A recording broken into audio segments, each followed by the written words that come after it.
everyone, it's Chris, and I'm back today sharing another mixed media card that I have created using my MISTI stamping tool and a whole variety of other products. Today I am stamping with Bare Red Rubber. This is a stamp from Viva Las Vegas called Butterfly on Blossom. And to be able to use this with my MISTI, I have coated the back of this Bare Rubber unmounted stamp with Tombow Multi, and I let that glue dry completely so it became a repositionable temporary adhesive on the back. And I am using my original MISTI, and I'm double stamping with VLVStamps Black Onyx ink, and I'm going to leave my stamp in my MISTI because I have plans for it again. I have stamped on Artist Choice colored pencil paper made by Gina K Designs, and I'm going to be using my Prismacolor pencils. I'm going to be using Gamsol with this coloring technique, so I am not coloring any detail in. I'm mainly just scribbling in some color. I'm testing two different pinks just to make sure that I like how they look together. And I'm using the darker color towards the tips of the petals, and I'll be adding that lighter pink a little bit on the inside. And then the center of my flower will be with two different yellows. I'll just speed this up so you can just see how I just kind of scribble in some color, and I'm going to let the Gamsol do all of the work for me.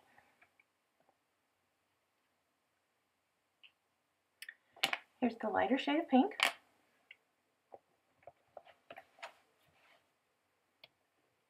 And then just some yellow in the center.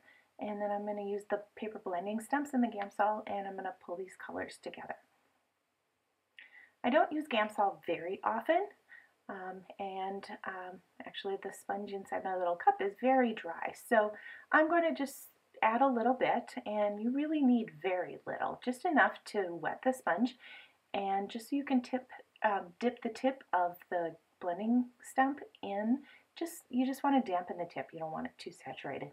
And then I'm working from light to dark, and I'm just pulling those colors together, and the Gamsol kind of brightens the color, really intensifies it. Gamsol is a solvent, and it kind of melts that wax and removes any of your pencil marks and just gives you a really nice blend.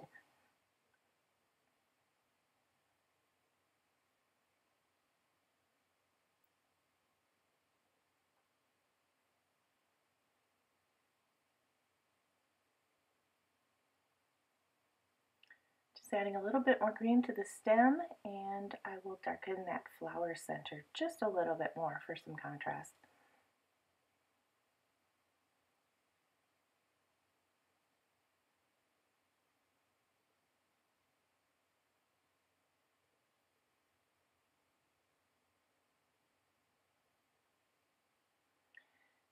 Now I am going to add some heat embossing to this image.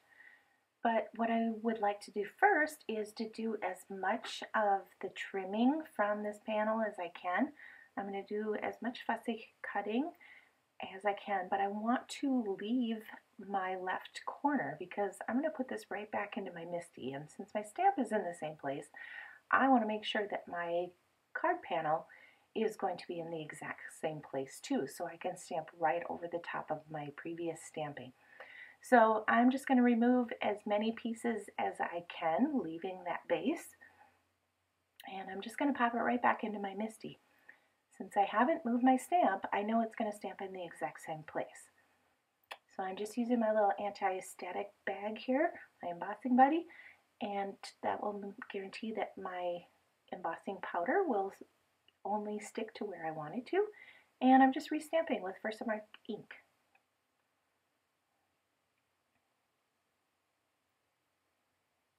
And here's my clear embossing powder from Gina K Designs.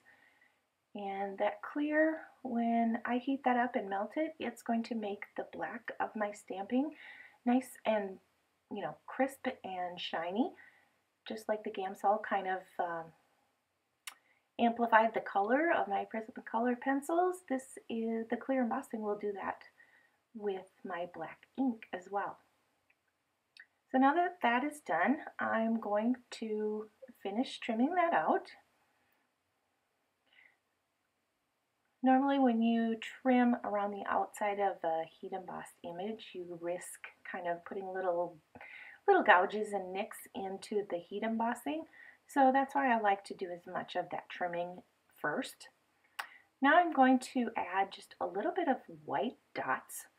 There's little certain areas in the butterfly that I would like to have a brighter white. So I'm using Copic Opaque White, which is a pigment ink or paint, and a rubber tipped stylus tool, and I'm just dipping the tip of that and just dotting those little spots in so they'll be nice and bright white. The Copic Opaque White does take a little time to dry, so I'm just going to set that aside and I'm going to work on the background for my card. I'm using the Gina K art stencil. This is called Water Droplets, and I'm using a texture paste. And this texture paste is actually by Ranger, and this is one of, the only item that I've ever gotten from Amazon that has come damaged, and the lid was cracked. So that's why I have moved it to a mason jar. So it is just Ranger texture paste, and I'm going to be using this stencil. I'm using 3M Post-it tape to adhere my panel to the back of my stencil. And then I'm just using this craft spatula. I'm going to put a piece of just typing paper underneath just to make sure that I don't have too much of a mess to clean up. And I'm just spreading this a very thin layer right over the top of this stencil and just scraping off any of the excess, and I will pop that right back into the jar for using it later. Now I'm going to clean off my hands and my spatula, and then I'm going to go wash my stencil. I'll just set this aside so it can dry. This will take a couple hours to dry. Now that that is drying, I'm going to finish some of the other elements for my card. This is a stamp set called Crafty Friends by Altenew, and I'm just going to use one of the little sentiments and a tiny little strip. I'm going to be stamping on a 1/4 inch strip of avocado green paper, and I'm using my creative corners to help me do this. In my original MISTI, I have put the grid paper in, and what I've done is I've lined up the stamp within the 1/4 inch grid on there. I've adjusted it just a little bit to make sure that it is centered right within that 1/4 inch strip of the grid, and I'm going to use the creative corners to hold my strip of paper in place. I'm just going to use my embossing buddy, the little anti-static bag here, and then I'm going to just tuck that right in place, and I'm going to use these two L-shaped corners from the creative corners to hold that strip of paper in place. And I'm just going to ink that up with Versamark, and then I'm going to heat emboss that in clear because I want a really subtle darker color on my green paper.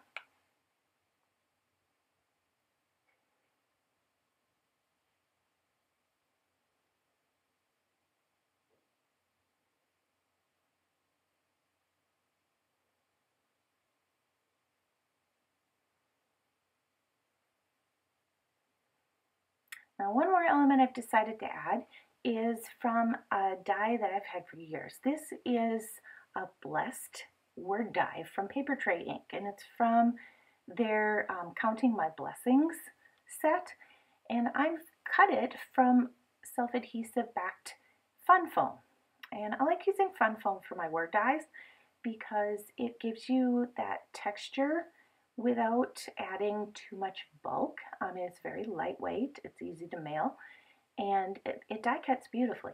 So what I've done is just use this little pokey tool, and I'm pulling out the centers, and I'm just going to line up those letters again with the backing paper, and I'm going to take a piece of Post-it tape right over the word, and that's going to hold all of those little letters and those little serifs and everything in place so I can adhere it to my project when I'm ready.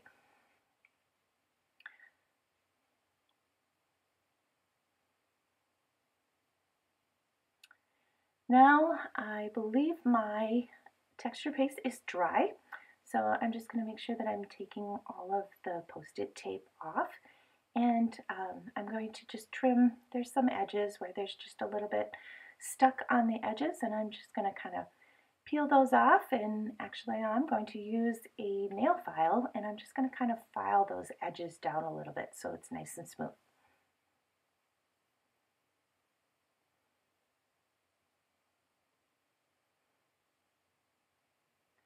And now the only thing left is assembly. So I have a white card base. I have my textured panel that I've made with the stencil and my little green strip of paper. I'm removing the backing from my word die that I've cut from Fun Foam, and I'm going to adhere that first. And by using that Post-it tape to hold everything in place, and I can just peel that off once it's adhered. And I'm just using a little bit of tumble glue on that strip, and I'm going to tuck that right underneath my word die.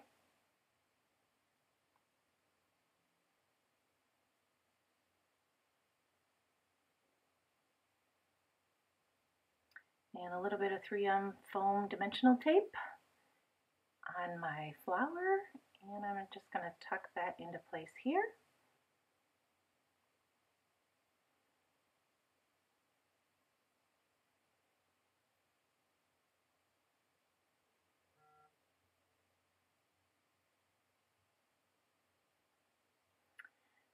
And then to attach the panel to my card base, and my card will be complete.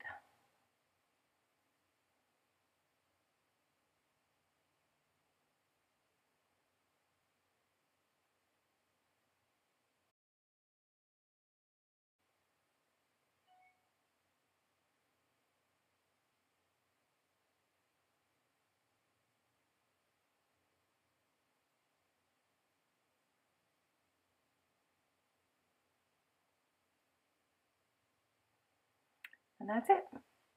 Thanks for watching, everyone.